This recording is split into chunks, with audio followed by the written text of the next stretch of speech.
काजू असे जागता, धन्य माता पिता तयाचिया. पुढी कन्या पुत्र होते जे सात्विक, तयाचा हरिक वाटे देवा.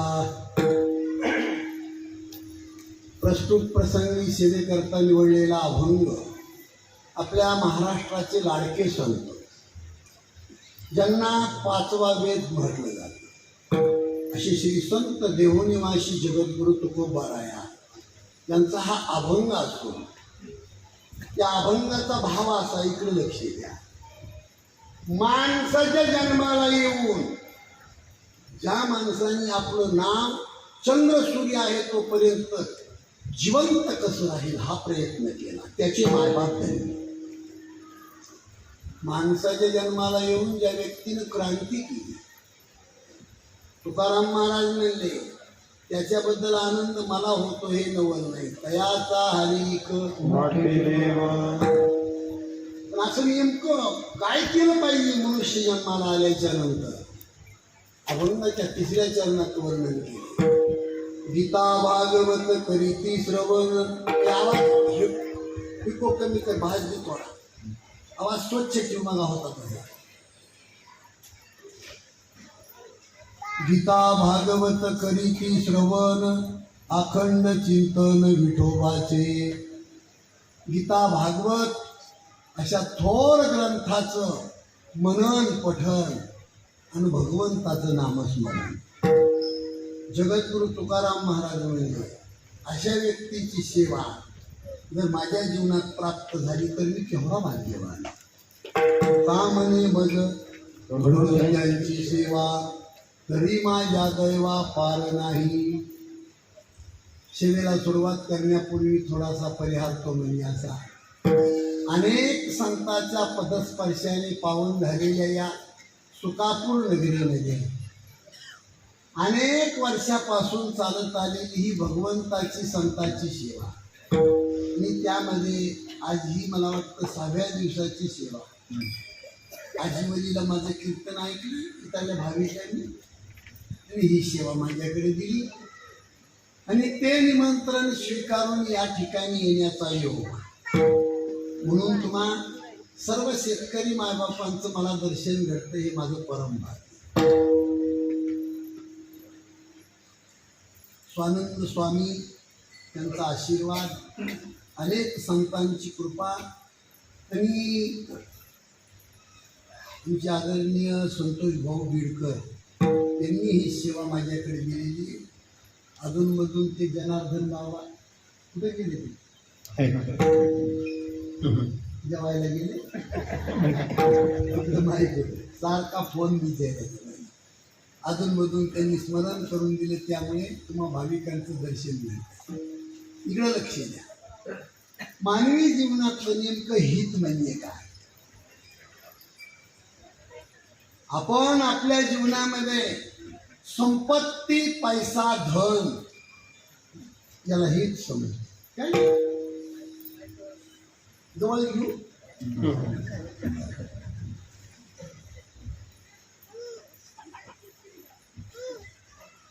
रात्रंदिवस धन कमावण्यासाठी आपण फिरतोय. इमानदारीने सांगा, इथं बसलेल्या माणसाने प्रत्येकाने मला उत्तर द्यावं की संपत्ती आतापर्यंत जगाच्या पाठीवर कुणाची टिकली, म्हणजे टिकत नाही, ते हित कसं असू शकतं? मावळ्या इकडे लक्ष द्या. 7 वर्षाची मुलगी होती झाशीची राणी लक्ष्मी. 7 वर्षाची होती त्या दिवशी तिचं लग्न झालं. 16व्या वर्षी तिला मुलगा झाला. 17व्या वर्षी मावल्यावर झाल्याला मुलगा मिळाला. 19व्या वर्षी नवरा मिळाला. 22व्या वर्षी झाशीची राणी लक्ष्मी मरण पावली. पण शेवटचे 11 दिवस घोड्यावरून खाली उतरली नव्हती. तिला मारणारे जे दुश्मन होते ते पाठीमागं पळत होते. तिच्या पतीचा जो मित्र होता त्या मित्राकडे रात्रीच्या 1:30 वाजता गेली घोड्यासहित मुलगी घोड्यासहित. ए राजा, माझ्या मालकाचा मित्र आहेस तू, मी अडचणीत आहे, मला मदत कर. 22 वर्षाच्या मुलीची क्रांती. आपल्याला मुली आहे. तो लाचार होता, लाचार. लाचार करतो का माणूस? उद्या उद्या उद्या मतदान आहे म्हणून आज फुटला जातो. गुलाम माणूस. तुम्हाला मदत करू शकत नाही बाई तुला. भारतात घडल्याला सांगतोय, घडल्या. लक्ष्मी म्हणली मला मदत करू नको, पण 11 दिवस झालं पाणी पिलेले, मला चटकून भाकर देतो का? महाराज भाकर तिच्या अंगावर रात्री 1 वाजता फेकली.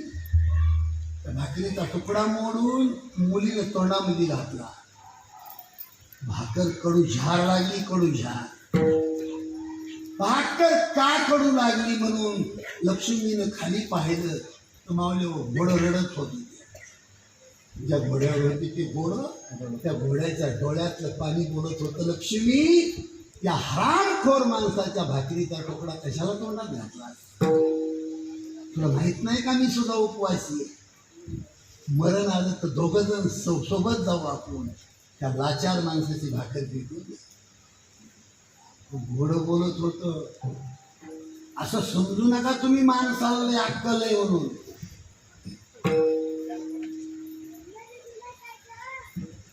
तिथून घोडा काढला, घोडा नाल्याला आणला.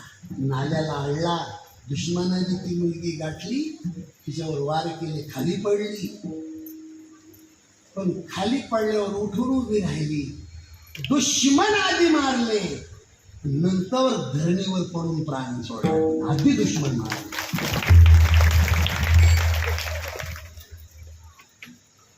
तुमच्याकडे पाहून मी अचानकच दृष्टांत सांगितला. हे हित आहे, हे हित आहे.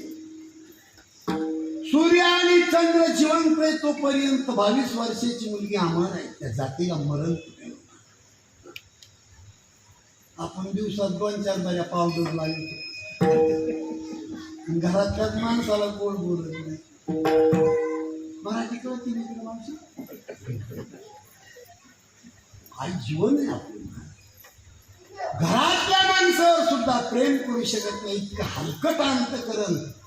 किती कीर्तन ऐकल्याच्या नंतर आपण बदलू शकतो. खूप शोकांती आहे. संपत्ती हे हित नाही. वयाच्या 35व्या वर्षी सिकंदर बादशहाने जग जिंकलं होतं. जग जिंकून समाधान नाही, रडत बसला, रडत.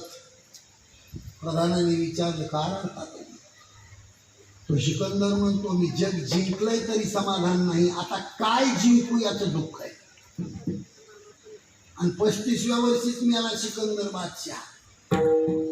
पण मरायच्या अगोदर लोकांना सांगितलं, हे माझे हात तटकीत गुंतवू नका, रिकामे सोडा, कारण मला जगाला संदेश द्यायचा आहे. जग जिंकून सुद्धा कवडी सोबत मला नेता आले नाही.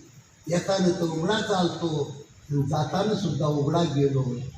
अशी जर माणसाच्या जीवनाची परिस्थिती असेल तर हित कोणतं मग? येताना घेऊन आलास काय? जास्त विको नको रे दादा. अति गोड आवाज द्यायचा, हे भंगभंग करतंय सगळं. मला मी सांगितलं फॅन बंद करा, त्याला परिणाम होतो माहिती. घ्या तुम्हाला हवा घ्यायची, तुम्हाला काय बोलतो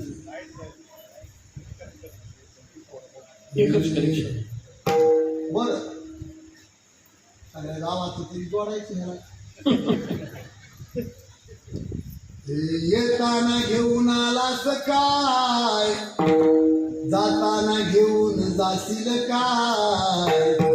नको अभिमान धरू भल्या माणसा, ही तुझी धन दौलत, ही तुझी शेतबाडी.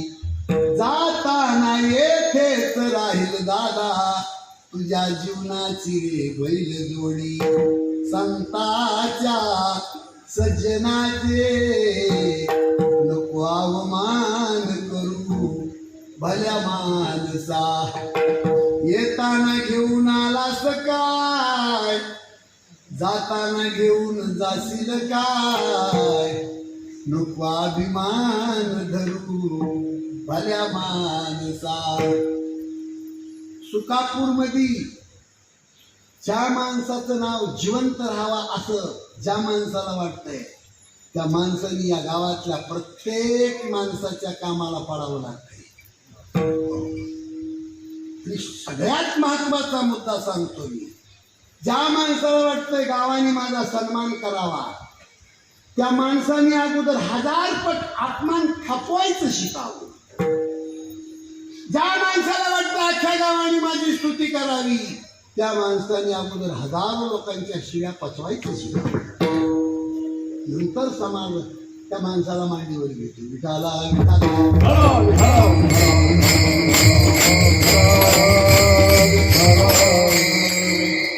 संपत्ती हीच नाही. 14 वर्षाचा वनवास रामाने स्वीकारला. राजगादी भरताला सोडली. ती राजगादी भरताना डोळ्यानं तरी पाहिली. तिथं जर सुकापुरातला भरता असता तर महाराज रडत गेले चित्रकूटावर आणि रामाच्या मानावर मान टाकून भरतजी रडले. आणि भरत रामाला म्हणले, दादा कैकेयी सारखी पापी बाई जगात नाही. राम म्हणले, भरत कैकेयी जर पापी आहे तर तुझ्यासारखा संत तिच्या पोटी कसा जन्म देईल? कशी कैकेयी पापी? भरताने सांगितलं, दादा 14 वर्ष झाडाचा पाला खाण्याची वेळ तुमच्यावर येते. जगात सगळ्यात मोठं कैकेयीने पाप केलंय. रामाने सांगितलं, महत्वाचं बोलतो इकडे लक्ष द्या. रामाने सांगितलं, मी 14 वर्षाच्या वनवासाला आलो. हा दोष कैकेयी मातेचा ना आपल्या बाबाचा नाही, हा दोष माझ्या प्रारब्धाचा. गदी मांडवून करायची रचना आहे. गायलंय सुधीर फडकेने सुंदर गीत आहे. माय कैकेयी ना दोषी नहीं दोषी तात, राज्य त्याग कानन यात्रा असे सर्व जात. खेळ चाललासे माझ्या पूर्वसंचिताचा, पराधीन आहे जगती पुत्र मानवाचा, दोष ना कुणाचा. जीवासवे जन्मे मृत्यू, माणूस ज्या दिवशी जन्माला आला त्या दिवशी स्वतःचं मरण सोबत घेऊन येतो. खुली कल्पना नाही तुमची आमची की आपलं मरण आपल्या सोबत नाही म्हणून. जीवासवे जन्मे मृत्यू, जोड जन्म जात, दिसे भासते ते सर्व विश्वनाशिवंत.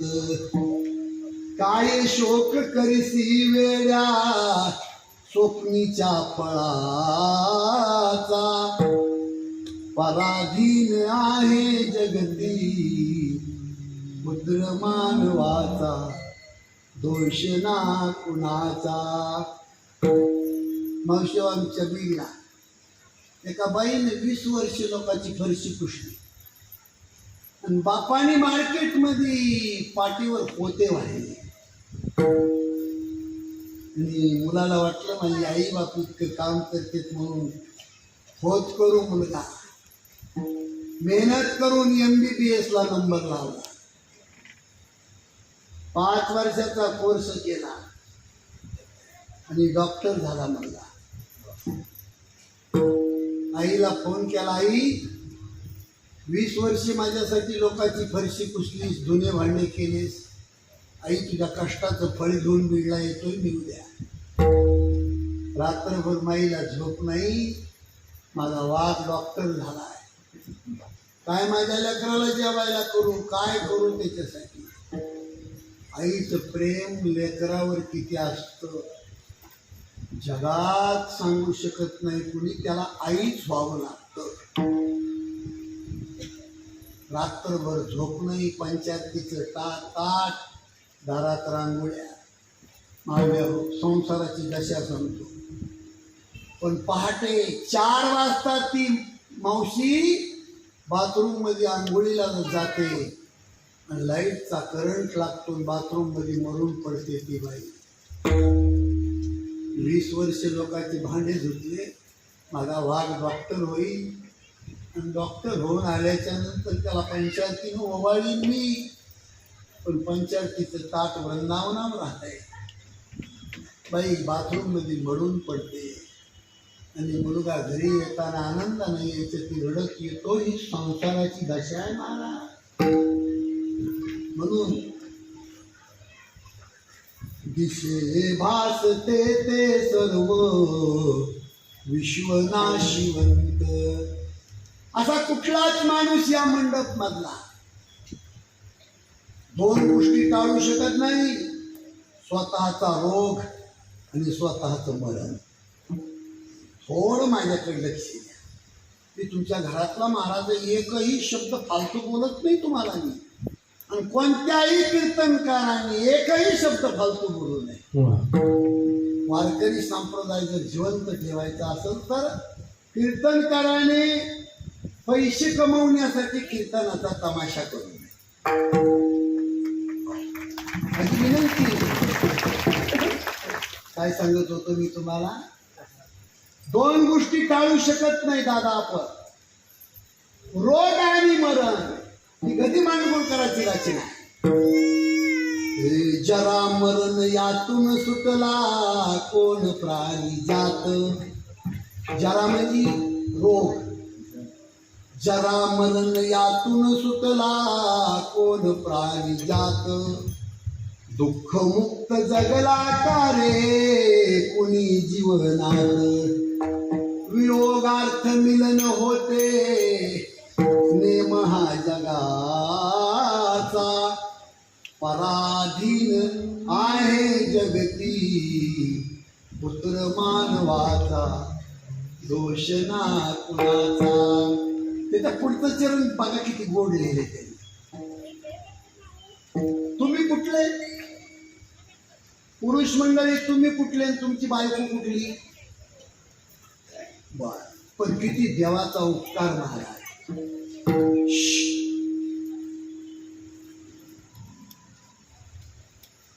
महाराज प्रत्येक पुरुषाला किती गोंडस बायको दिली.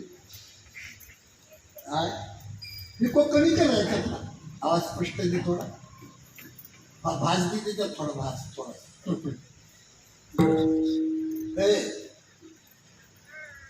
किती देवाचा उपकार आहे, प्रत्येकाला गोंडस बायको दिली.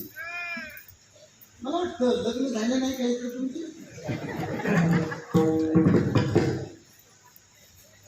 हो, किती गोंडस प्रत्येकाला बायको दिली.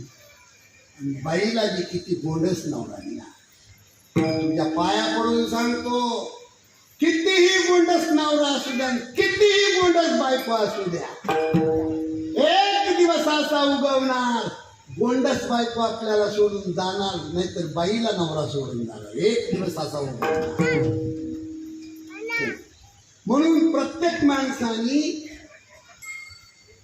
भानामध्ये संसार करावा.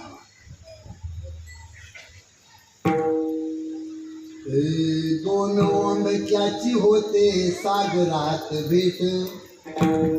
ओंडके म्हणजे लाकडाचे नाही, नवरा बायको. 2 ओंडक्याची होते सागरात भेट. एक लाट तोडी दोघा पुन्हा नाही गाठ. क्षणिक तेवी आहे बाळा मेळ माणसाचा. पराधीन आहे जगती पुत्र मानवाचा. दोष ना कुणाचा.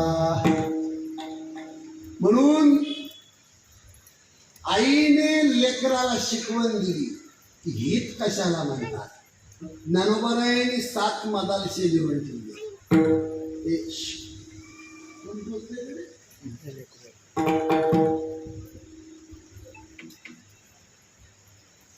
7 अभंग लिहिले ज्ञानोबारायांनी. आवाज कमी कर योग. मला वाटतं करणं कमी करणं वरचा करण्याचा आवाज कमी कर बरं. कीर्तनाला का स्पष्ट आवाज. हॅलो करणं कमी केला बरोबर आहे. 7 अभंग हे ज्ञानोबा रायांनी नंबर 1 जमलं. नंबर 1 सकाळपर्यंत त्याला सुट्टीच नाही आता. तुझ्या पाया पडून विनंती करतो. 7 अभंग लिहिले ज्ञानोबा रायांनी. 7ही अभंगामध्ये आईने लेकराला काय शिकवावं एवढंच लिहिले. पण दुर्दैव या महाराष्ट्राचं की एकही बाईनं तो अजून अभंग वाचला नाही.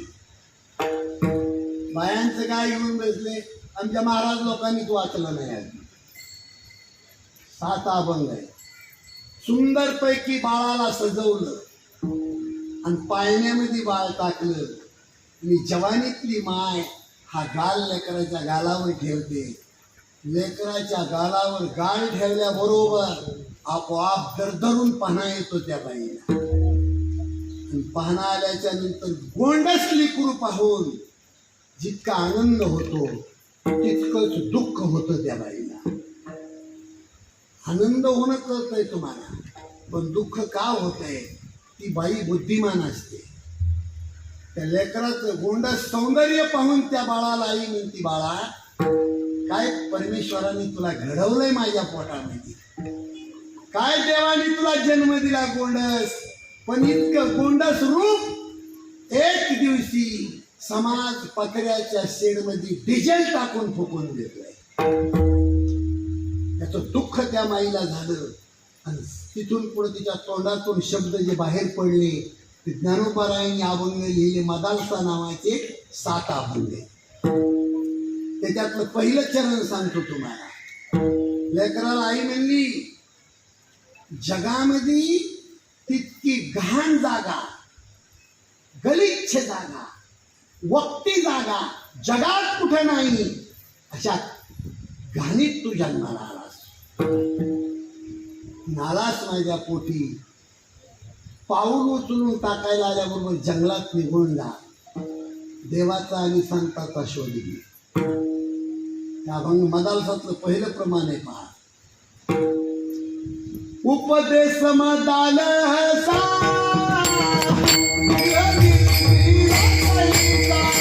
उपदेश मदाल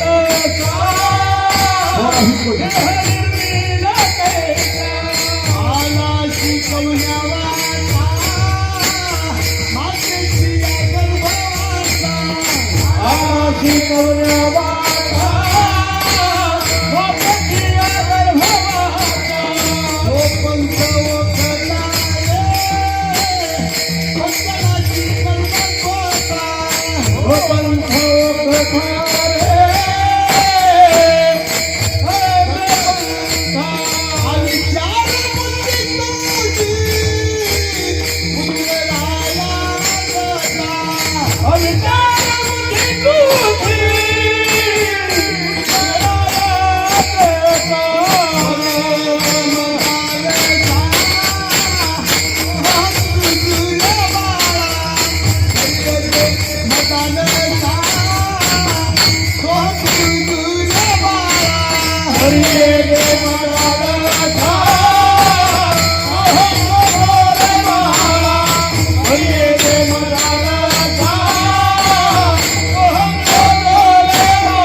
आईने लेकराला काय शिकवावं हे अभंगात आहे.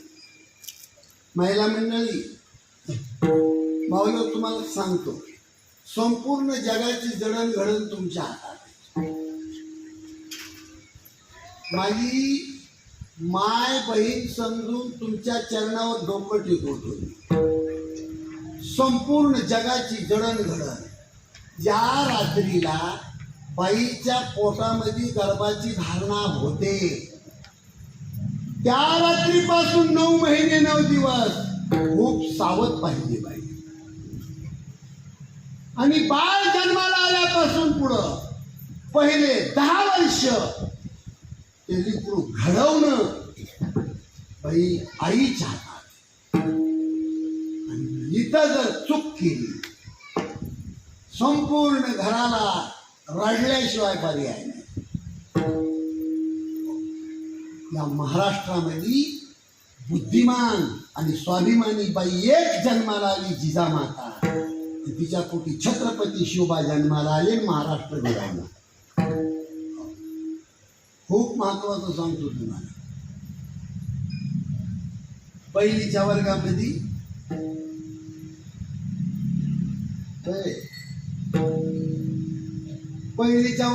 लेकरानं पेन्सिल चोरून आणली शाळेतून.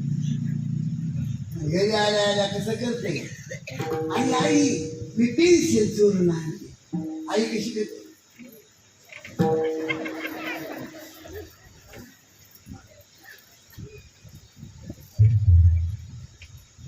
बाई तुझ्या लेकरानं पेनच चोरली, पटकन तू दाबून ठेवलीस, त्याच्या गालाचा मुक्का घेतलास, त्याच्या अंगावर हात फिरविलास. किती कमी बुद्धीची बाई. थोडं तरी वळण त्या बाईला. पेन्सिल चोरली, लेकराची वाहवा केली. तिथून पुढे 2-4 दिवसाला मावशी आहो, त्या पोरानं एका लेकराचं दप्तरच चोरलं. आई आई एका पोराचं दप्तर चोरलं.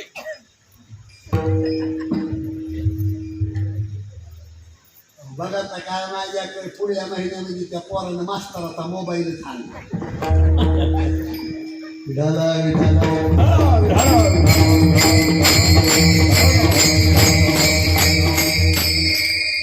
चाहे लड़का कितना भी प्यारा हो, उसे सिर पर बिठाना आना चाहिए. जिस घर पर आदर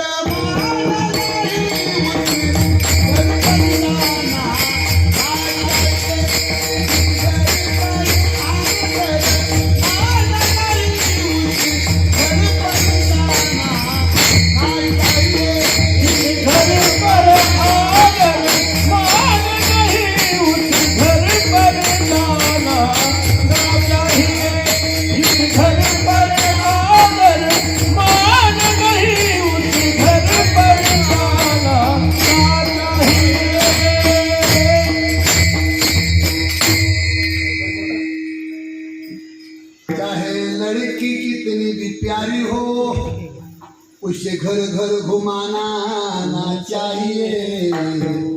जिस घर पर आदर मान नहीं, उस घर पर जाना ना चाहिए. आणि मग विश्व जिंकीन, या विश्वाला जिंकून टाकण्याची ताकद मावल्या हो तुमच्या पोटात तयार होते. नाही कळलं तुम्हाला मी बोलतो की पोटामध्ये बाळ असल्याच्या नंतर जशी वरची बाईची कृती असते तसंच मध्ये घडता येते. मला वाटतं मराठी कळत नाही इकडं.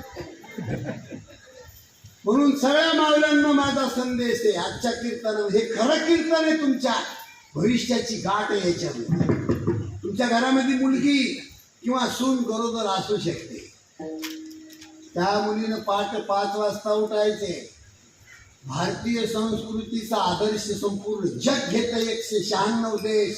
आणि ती संस्कृती आपल्या पायाखाली तुडवली जात असेल तरी शोकांती काय. सगळ्या माझ्या मावल्यांना माझी विनंती आहे, आपल्या घरामध्ये सून मुलगी गरोदर आहे, ती मुलगी पहाटे 5 वाजता उठली पाहिजे. गावरान गाईच्या शेणानं स्वतः तिने सडा टाकला पाहिजे. रामकृष्ण हरी ओम नमः शिवायच्या सड्यावर आंघोळ काढली पाहिजे. सुचिरभूत होऊन सुंदरपैकी पूजापाठ केला पाहिजे. ज्ञानेश्वरीच्या 100 ओव्या तरी वाचल्या पाहिजेत रोज. तिच्या पोटी ज्ञानेश्वर महाराजासारखा संत नाही जन्माला आला तर मला विचारत नाही. बाळ पोटात असताना जशी जशी वरची भावना बाईची तयार होते तसं तसं लेकरू पोटात घडलं जात. मी इथे कीर्तन सांगतो, माझ्या आईच्या पोटात मी असताना काय केलं असं ते 22 वर्ष झालं माझी आई वारली. 22 वर्ष. पण मी जसा दिसतो त्याच्यापेक्षा 10 पट जबरदस्त होती. अशी वाघीण होती त्या काळात. तिच्या पोटामध्ये बसा विठाला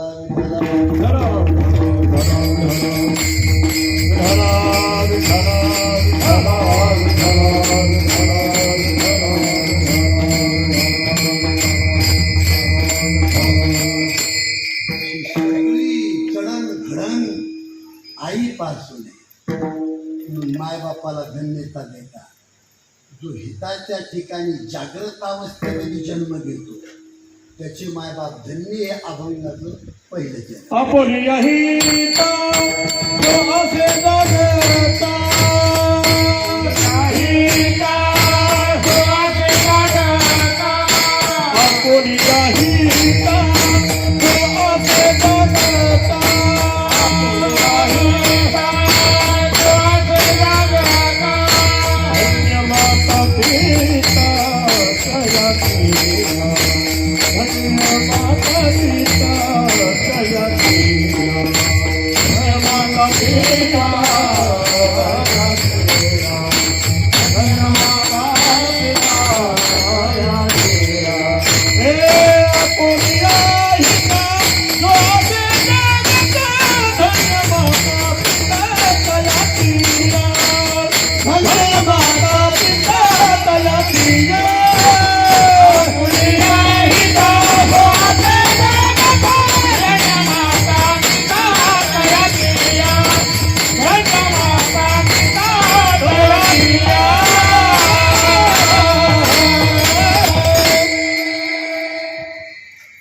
जागता शब्द खूप महत्वाचा आहे. चाणक्य नीतीमध्ये 4 गोष्टीवर 4 उपाय सांगितले. दरिद्रीचा नाश कष्ट करा, पापाचा नाश जप करा, जप. भांडण कोणासोबत होऊ नये, मौन पाळा. जीवनातली भीती नष्ट व्हावी असं वाटत असेल तर जागरा. उद्योग नास्ती दारिद्र्य जपतो नास्ती पातक मौनेच कलह नास्ती जागरतो भयम. दरिद्रीचा नाश कष्ट करा. गदी मांडगुळकराचीच रचना आहे. गायले सुधीर फडक्याने. सुंदर गीत आहे.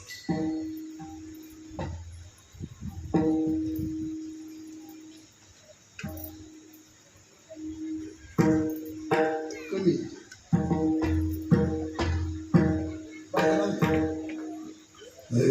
कष्टाविन फळ ना मिळते तुझ कळते परी ना वळते हृदयात व्यथा ही जळते जाओ लांडुनिया सरिता सागरा सोडी सोन्याचा पिंड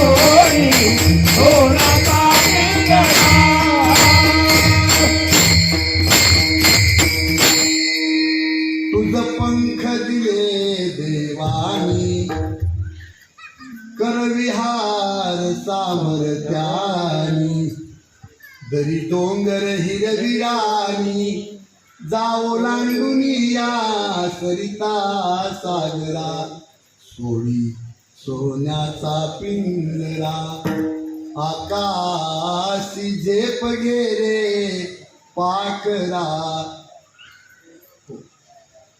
दरिद्रीचा नाश कष्ट करा, पापाचा नाश जप करा, भांडण कोणासोबत होऊ नये, मौन पाळा. महत्वाचा मुद्दा आपल्या अभंगातला जीवनातली भीती नष्ट व्हावी असं वाटत असेल तर जागेना.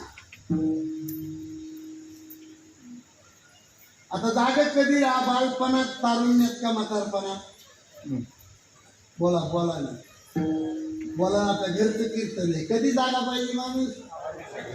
तारुण्यात. म्हातारपणातला अष्टगंध म्हणजे 100% धोका.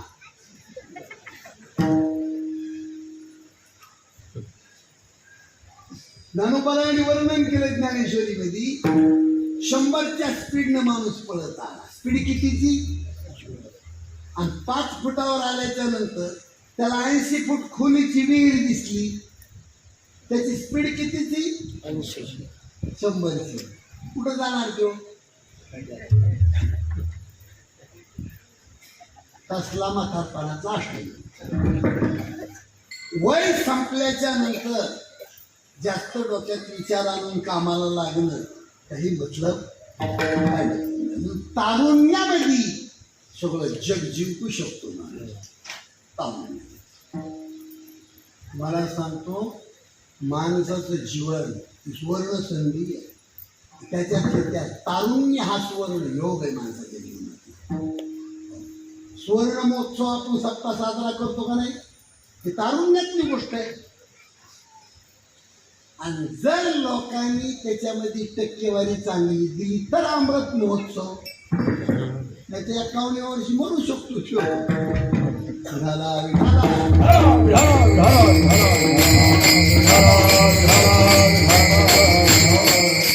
आपुलिया हिता जो असे जागता, धन्य माता पिता तयाचिया. तुम्हाला सगळं फाउंडेशन सांगून गेलं. आईला धन्यता का प्राप्त होते? एक दृष्टांत सांगतो तुम्हाला, आणि भारतातला जिवंत दृष्टांत आहे. माझ्या मावल्यासाठी इतका सुंदर दृष्टांत आहे. कलकत्त्यामध्ये उच्च प्रतीचे वकील होते. त्यांच्या पत्नीला 2 नावं होती, शारदा देवी आणि भुवनेश्वरी. भरपूर श्रीमंती होती पण संतती नव्हती. एका ब्राह्मणाच्या सांगण्यावरून शारदा देवी काशीला गेल्या आणि विश्वनाथाच्या मंदिरामध्ये ओम नमः शिवाय जप केला 3 महिने. गावरान गाईचं 1 कब्बर दूध प्यायचं, पहाटे 3 वाजता गंगेचं स्नान करायचं आणि विश्वनाथाच्या मंदिरामध्ये जाऊन ओम नमः शिवाय, ओम नमः शिवाय, ओम नमः शिवाय 3 महिने जप केला. 3 महिने. आणि रात्रीच्या 1 वाजता त्या माऊलीच्या स्वप्नामध्ये काशीचा विश्वनाथ जातो, आई जग प्रसिद्ध हिरा तुझ्या पोटी जन्माला येईल. जग प्रसिद्ध. भगवान शंकरांनी प्रसाद दिला आणि तो प्रसाद घेऊन शारदा देवी कलकत्त्याला वापस आल्या. तो प्रसाद आपल्या मालकाला सेवन करण्यासाठी दिला. त्याच महिन्यात बाई गरोदर राहते. 9 महिने 9 दिवस भरले जातात आणि स्वामी विवेकानंद त्या माऊलीच्या पोटी जन्माला येतात. हा भारताचा इतिहास.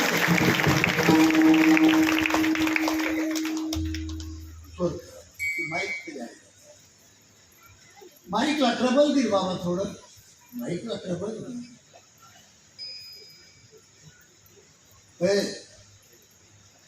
196 देश आहेत जगाच्या पाठीवर.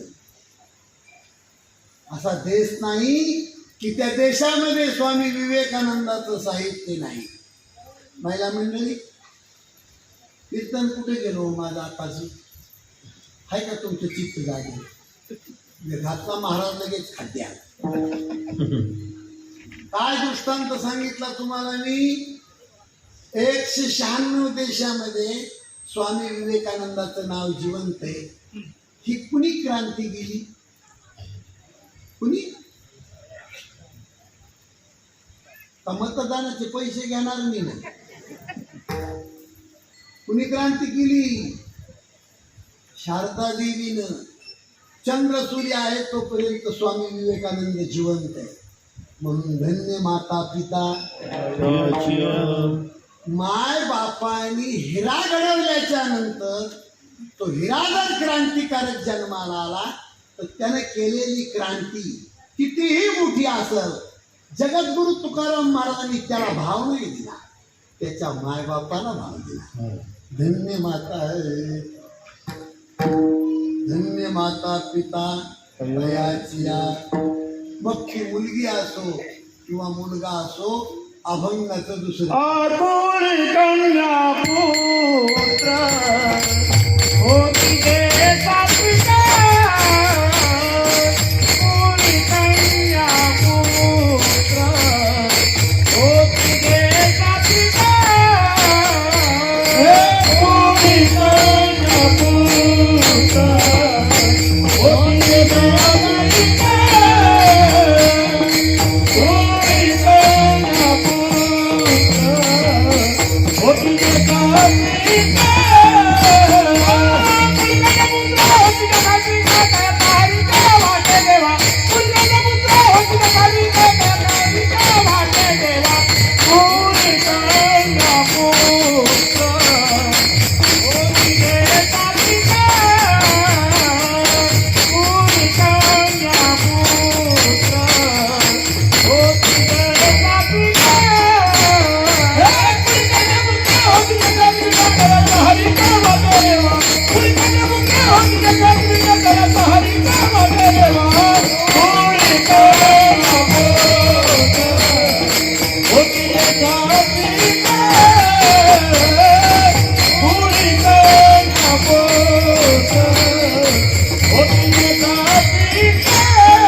दोन्हीही चरणामध्ये जगद्गुरु तुकाराम महाराजांनी स्त्रीच्या जातीला प्राधान्य अगोदर दिले.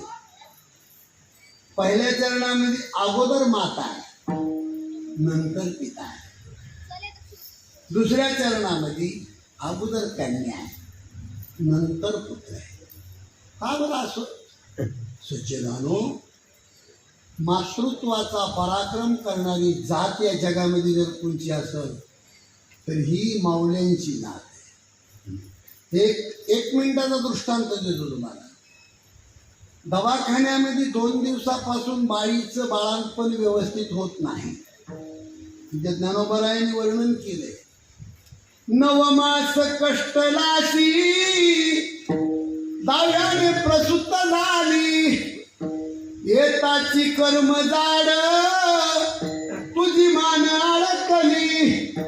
आकांत ते जननीये दुःखे दाय मोकली. स्मरे त्या हरिहरा ध्याई श्री कृष्ण माऊली. परियद्य मदालसा सोम गुरुदुरे बाळा. 2 दिवस बाळ आडवं बसलंय. डॉक्टर परेशान. शेवटी त्या बाईच्या मालकाला बोलवून घेतलं डॉक्टरनी.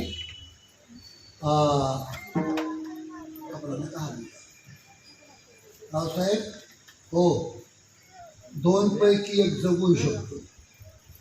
जर तुम्हाला पत्नी जिवंत ठेवायची असेल तर बाळाचे तुकडे तुकडे करून फेकून देतो. बाळ जिवंत असावा असं वाटत असेल तर तुमची पत्नी जगणार नाही. वेळ कमी आहे.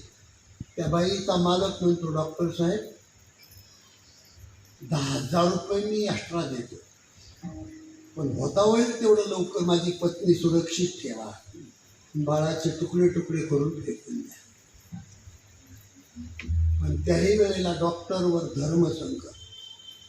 त्या माऊलीजवळ गेले आणि डॉक्टर म्हणले, बाई मी काही देव नाही बरं, 2 पैकी 1 जगू शकतो. तुम्हाला जगण्याची इच्छा असेल तर बाळाचे तुकडे तुकडे करून फेकून देतो. बाळ जगावा असं वाटत असेल तर ताई तुम्ही जगणार नाही, वेळ कमी आहे. त्यावेळेला त्या बाईनं गळ्यातली पवित्र तुळशीची माळ हातामध्ये धरली आणि जन्मदाता बापा आठवला तिला. डॉक्टर साहेब, खरं सांगू तुम्हाला, मी त्या माळीची पांडुरंगाची शपथ वाहून सांगते, खानदानी वारकऱ्याची मुलगी आहे. ज्ञानेश्वरी वाचल्याशिवाय माझे बाबा कधीच नाही जीवन. पंढरपूरचे वारकरी आहेत. डॉक्टर साहेब, बालहत्याचं पाप कुठं फेडावं आम्ही? मी पांडुरंगाची शपथ घेऊन सांगते, या घडीला मी मरण पत्करायला तयार आहे. आनंदाने मरण पत्कारते डॉक्टर साहेब. पण माझ्या खुशीमध्ये जन्म घेणारं बाळ या घराला देवा म्हणून जगवा, एवढीच माझी इच्छा. म्हणून माता शब्द आधी, म्हणून माता. हे नसेल पटत तर एकच मिनिटाचा दृष्टांत आहे, घडल्याला दृष्टांत आहे. नगर जिल्ह्यामध्ये राहुरी तालुक्यामध्ये प्रवरा नदीच्या काठावर शेतात काम करणारी बाई, 6 वर्षाचा तिचा मुलगा बिबट्या वाघाने तोंडामध्ये धरला. इथून दिसत डायरेक्ट लेकराची मान उचललं लिटून, पण लेकराने किंकाळी फोडली. आई! फिरून पाहती बाई, वाघाच्या तोंडामध्ये पोटचं लिकूर पाहिलं बा.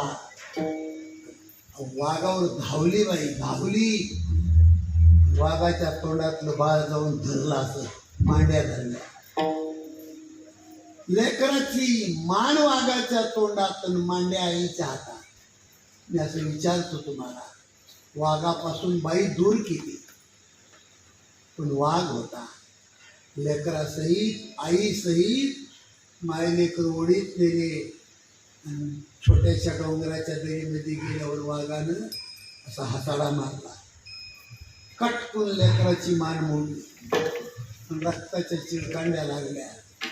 त्या लेकराचं प्रेत घेऊन ती बाई शोक करती डोंगराच्या दरीमध्ये. इथून दिसल तुम्हाला. 10 फुटावर जाऊन वाघ बसला आणि त्या लेकराच्या आईकडे पाहिलं तर वाघ हुंबरू हुंबरू रडू लागला. वाघ जणू वाघ मनात विचार करतो, अरे वाघाला सुद्धा भेट नाही बाई. एवढं लेकरावर आईचं प्रेम असतं, हे जर मला कळलं असतं तर या बाईचं बाळ मी मारलं नसतं म्हणून वाघ रडतोय. ही गोष्ट गावामध्ये त्या लेकराच्या बापाला कळाली. उचलत नाही एवढा दगड घेऊन आला लेकराचा बाप. 200 फुटाहून पाहिला दगड घेऊन आलेला माणूस वाघाने. तिथं वाघ उठून उभा राहिला, डरकाळी फोडली, दगड फेकून दिला. बापानं गाव गाठला, पण 10 फुटावरची माय उठत नाही म्हणून तुकाराम महाराजांनी माता शब्द आधी दिला. नंतर पिता शब्द दिला, नंतर पिता. आता कन्या शब्द, कन्या मुलगी. या जगाच्या पाठीवर महाराज सगळ्यात उच्च थरावरचं घरातलं नातं कोणतं असेल तर मुलगी आणि बाप. प्रत्येक माझ्या मायमावल्यांना इथून बाप दिसला असेल तुमचा. इथून लग्नामध्ये कोणती बाई अशी या मंडपमध्ये की तिनं बापाची 1 गुंठा जमीन मागितली? मुलगी बापाला आयुष्यात काही लागत नाही, आयुष्यात. आणि सासर घरी जिंदगीभर बाई पायाकडे बघून जगती, नवऱ्यासाठी नाही, सासऱ्यासाठी नाही, फक्त बापासाठी. इथली चूक जर तिथं माझ्या बापाला कळाली तर समाजामध्ये माझ्या बापाची आबरू धुळीला मिसळल म्हणून उपाशी, तपासी, वनवास जन्मभर सहन करती बाईची जात. आणि रडती, सासरला जाताना रडती ना मुलीची जात. फक्त तिच्या डोळ्यामध्ये तिचा गरीब बाप दिसत असतो.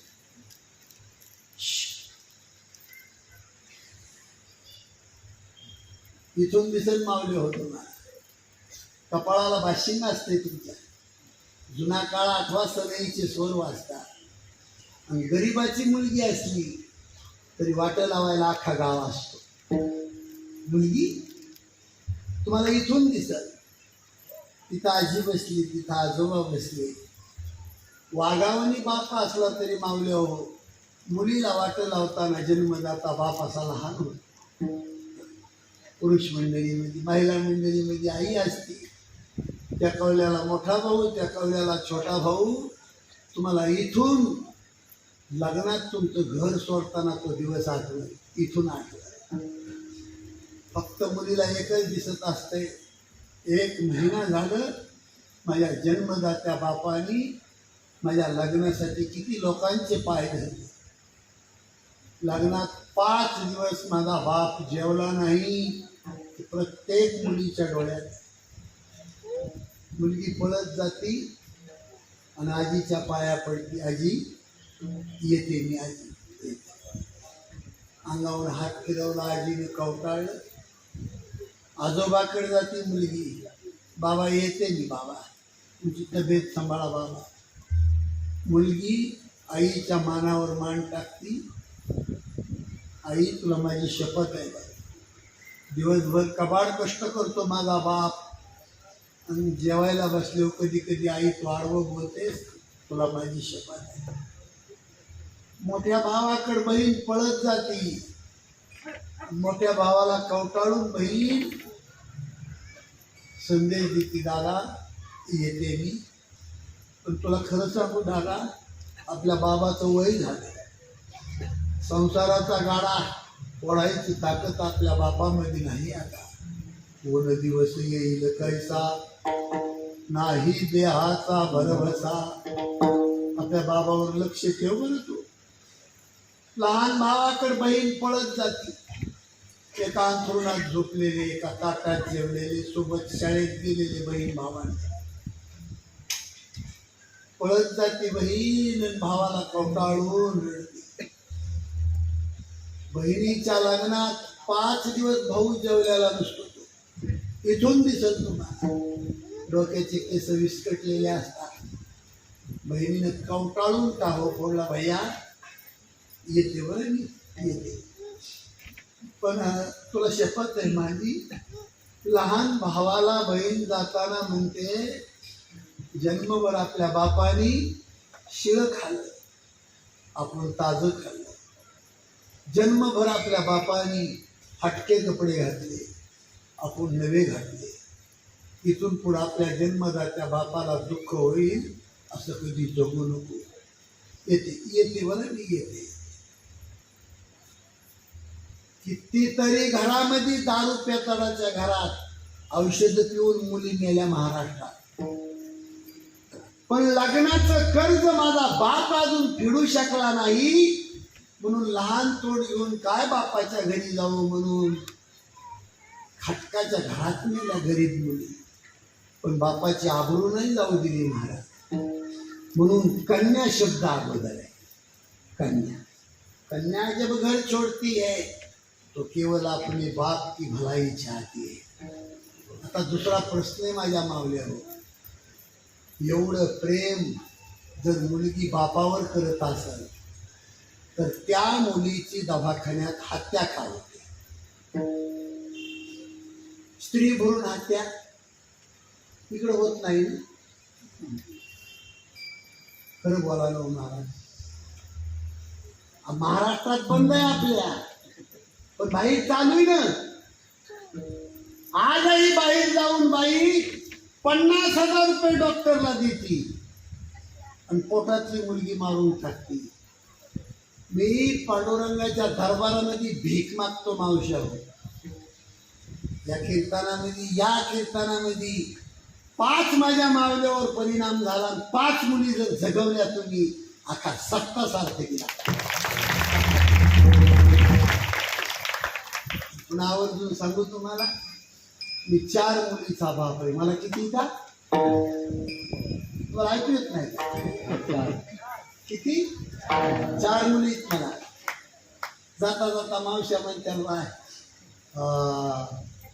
महाराजांनी मुली सांगितल्या, महाराजाला मुलगा नसेल का काय गो? मावश्या हो, मुलं बी 2 आहे, फक्त अर्धा डझन लेकर त्या महाराजाला. अर्धा डझन, जास्त नाही.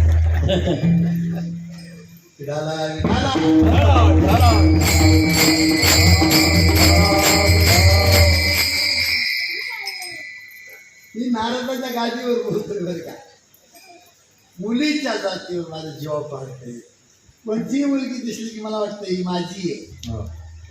मावशी सगळ्याला सांगतो मी, 6 महिने ऊस तोडला महाराज. याच मुंबईमध्ये मी 13 वर्षाचा होतो त्यावेळेला आलो होतो. भिवंडी, कल्याण, मुलुंड त्या साईडला असं सगळं मिळून 1100 दिवस गटार खोदलेला माणूस आहे. 4 मुली 2 मुलं आहेत म्हणा. मी गरिबी खूप भोगली.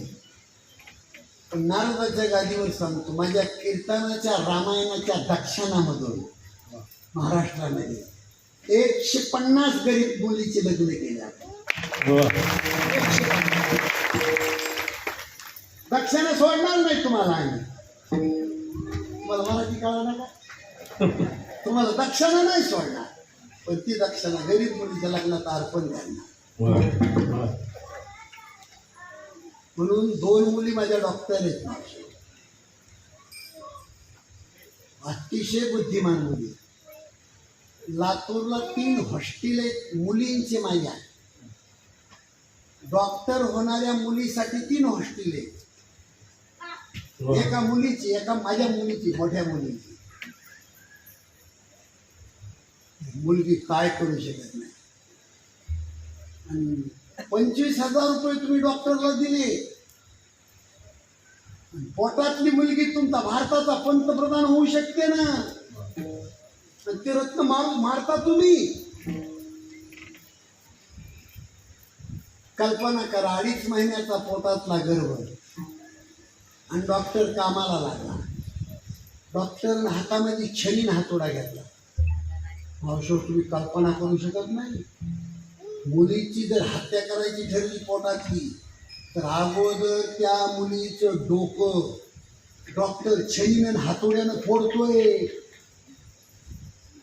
मग त्या मुलीने पोटातून संदेश पाठवला, हे सांगना आई मला कोण वाचवणार, तुझ्या विन जन्मासी मला कोण घालणार, या दुनियेचा रंग मला कोण दावणार, तुझ्या विन जन्मासी मला कोण घालणार. होईन मी मोठी शिकून शहाणी, मारीन भरारी पाखरी होनी, शाळेतून आल्यावरी काम करणार, तुझ्या विन जन्मासी मला कोण घालणार. सांग ना राखी पौर्णिमेचा येईल ग सण, माझ्या ग दादाला राख्या बांधीन 2-2, कुंकवाचा टिळा कपाळी लावणार, तुझ्या विन जन्मासी मला कोण घालणार. सांग ना होईन मी जेव्हा राजाची गराणी, ढाळू नको तेव्हा तुझ्या डोळ्यातलं पाणी, दूर दूर गेल्यावरती बाबा तुम्ही रडणार, तुझ्या विन जन्माशी मला कोण घालणार. एक तरुण पोलीस अधिकारी बिया, बहिणीचा लाडका, सख्या 2 बहिणी मावश्या, सख्या जावा, सख्या भावाला सख्या बहिणी दिल्या. इकडे लक्ष द्या. आणि कोरोनाच्या काळात मावल्या हो, दोन्ही बहिणी सोबत वाढल्या, सोबत मरण पावल्या सख्या 2 बहिणी. आणि तो पोलीस अधिकारी तो माझा मित्र आहे. राखी पौर्णिमेच्या दिवशी 1 महिन्याचा पगार उचलायचा. माझ्या बहिणीच्या इथं जाऊन आज पुरणपोळी लाडू मला खायचे, 10-10 हजाराच्या 2 साड्या घ्यायच्या. राखी पौर्णिमेला बहिणीच्या हातानं ओवाळायला जायचा. दोन्ही बहिणी मरण पावल्या. राखी पौर्णिमेच्या दिवशी दिवसभर तो भाऊ उपाशी असतो, दिवसभर अंथरुणावरचा उठत नाही, जेवत नाही, एक शब्द कोणाला बोलत नाही.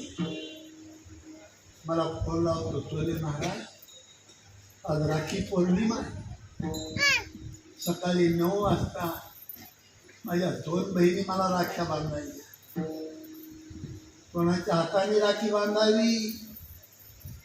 घरामध्ये बहीण नसेल तर राखी कोण बांधेल महाराज? म्हणून त्या कविकाराचं सुंदर कविता आहे.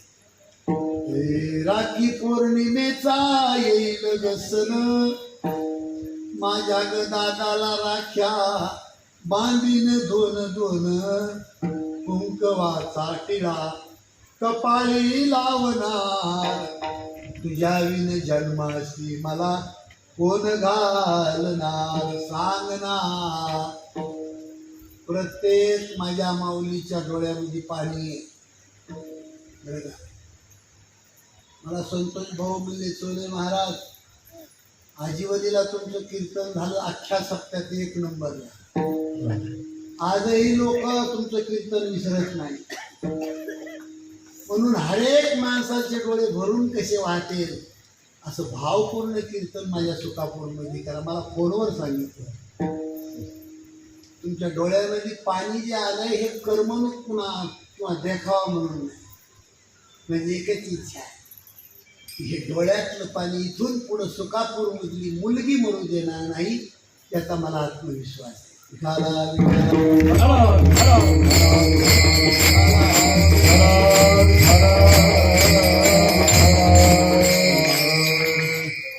नऊ वाजले तर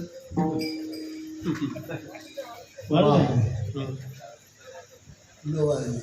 आता हातवरी खाता का थोडी, म्हणजे आवताळा निघत. आवताळा म्हणजे आळस. बार कुमारी